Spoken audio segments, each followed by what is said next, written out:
Hey, it's Rochelle Shaw, author of The Million Dollar Equation. I also wrote How to Build a Million Dollar Business in Las Vegas Without the Casinos, as well as How I Survived the Last Recession. 7 tips to building your own $1 million business. So I found that entrepreneurs are really kind of stuck as to why they lose customers. They're not really sure. So I have 10 ways that you're losing customers right now in your business that you can fix so that you never lose a customer again. All right. So here's the number one way that you're losing customers is that you haven't communicated with them since they bought from you the last time. They bought from you and nothing happened. You didn't say thank you. You didn't have them come back for another offer. You didn't do anything. They just fell out of touch. So that's the number one thing that you can do right now is make sure that you stay in communication with your existing customers and with people who buy from you so that they can buy again and again and again from you.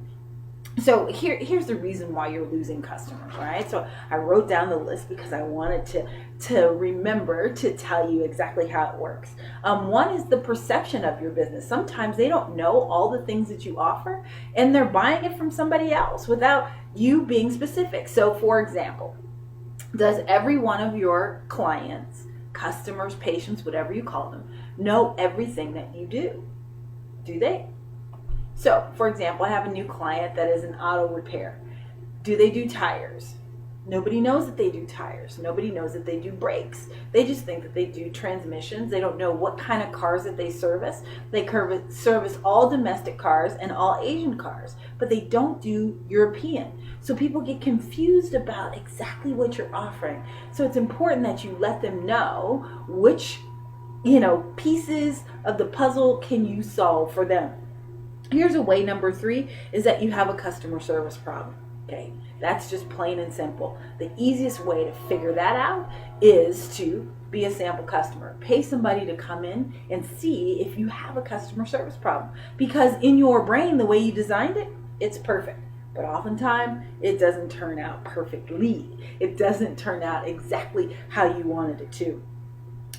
Sometimes your customers, clients, or patients believe that the grass is greener. They actually do think that it doesn't cost as much as they're paying with you. How many times when you go to get your car repaired, which is what's happening, they get there and they go, oh, I never thought it would be that much. But, then I always ask them, when's the last time you repaired your water pump? Well, I've never done. So then how do you know how much it's supposed to cost?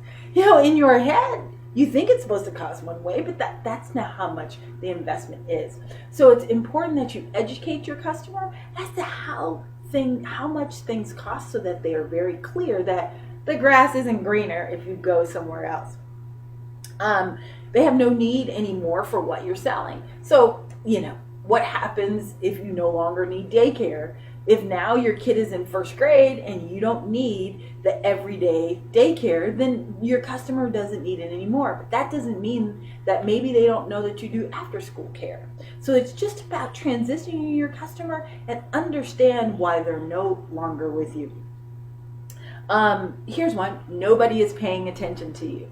It's important that you know that when to pay attention to your customers and that you should be consistently paying attention to them and figuring out what they like, what they love, so that they can buy again from you. You can do that with a simple survey. You stop solving their big ass problem. Yikes, you stop solving their big ass problem. If you are constantly surveying your customers, it will allow you to know what are their problems, what do they need from you, and so that you can deliver it to them. So you remember when we talked about just a few minutes ago, I said that you need to be in constant communication. What do you need to send to them? A survey is a great way so that you know why your customers are going elsewhere. All right, and here's the last one, is that you stopped delivering value. During MDE Live a couple weeks ago, I was listening to some of the people who attended, and they were talking about their irresistible offers. And I had them, create sample offers so that they can be irresistible and really get customers to come in. And then all of a sudden, some of their offers were resistible, basically. They weren't a good deal. It didn't make sense. It's, stop being a cheap ass. I was trying to figure out an easier way to say that, but in reality, that's what they're doing. And so your customers know when you're being a cheap ass, okay? So don't be a cheap ass. All right, so there's 10 ways that you can go and fix right now and make sure that there's no cracks in your foundation so that you can keep every single customer that you got. All right, I'll talk to you soon. Hey, have an amazing day. Talk to you next week. Bye-bye.